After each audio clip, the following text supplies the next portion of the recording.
Avete accompagnato tanti giovani delle diocesi di Vittorio Veneto, Belluno Feltri e Venezia. Qual è il messaggio che i giovani si portano di Papa Luciani? In questi giorni abbiamo accompagnato in un cammino verso Roma, passando per un monastero a Lecceto, vicino Siena, alcuni ragazzi e ragazze, tra cui un gruppo, il gruppo del 4x4 e poi il seminario minore.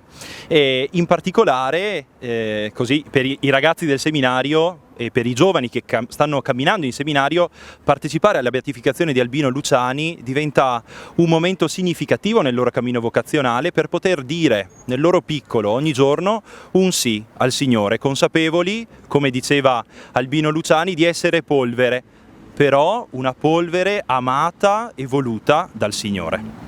Abbiamo pensato che per scoprire e onorare il più possibile la figura del nostro caro Luciani, la cosa migliore è quella di approfondire il nostro rapporto con il Signore Gesù, anche dal punto di vista vocazionale, cioè dal punto di vista di ciò che ci chiede come amore nella vita. Ecco perché questi ragazzi hanno approfondito il loro cammino di fede, prima a Lecceto e ora qui a Roma, e si sono interrogati anche sulla loro vocazione. Tra loro ci sono anche dei componenti dell'associazionismo, come per esempio l'Azione Cattolica, diversi sono educatori della CR che vivono il loro laicato e la ricerca della loro vocazione nel mondo e nelle comunità parrocchiali nelle quali vivono. Qual era il legame di Papa Luciani con l'ambiente?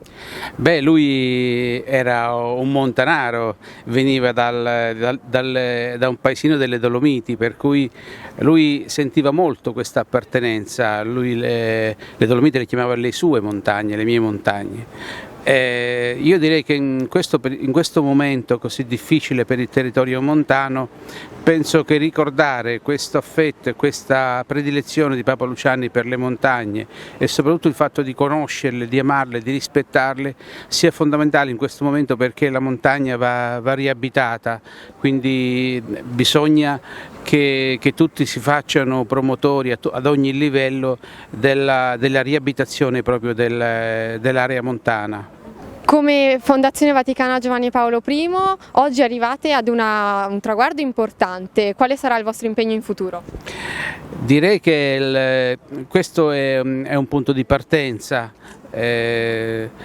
perché Luciani ha bisogno di essere conosciuto e amato moltissimo. È stata una sorpresa grande per me da quando ho iniziato questa avventura, perché dovunque sono andato e ho parlato di lui gli occhi si illuminavano a tutti, quindi c'era questa grande simpatia per lui, questo affetto, malgrado il suo passaggio sia stato rapidissimo, quindi per molti giovani adesso è proprio sconosciuto, però evidentemente ha lasciato un segno e il ricordo c'è ancora, ma questo ricordo va rinfocolato, e questa sarà certamente una delle nostre attività insieme a tutta l'attività scientifica che porterà certamente alla scoperta di tanti lati di Papa Luciani. Il concetto di humilitas e di aiuto ai bisognosi che aveva Papa Luciani.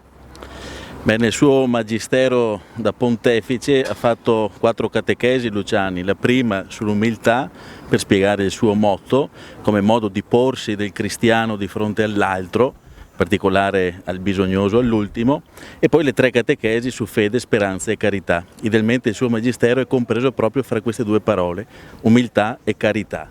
Lo sappiamo benissimo, lo stile di Luciani qual è stato? È stato quello di farsi incontro agli altri nell'umiltà di chi si fa prossimo, compagno di strada, e questo vale in modo del tutto speciale per chi vive questa essere ultimo, all'ultimo posto nel mondo. Proprio per questo è immagine di Cristo e quindi interlocutore privilegiato di ogni cristiano.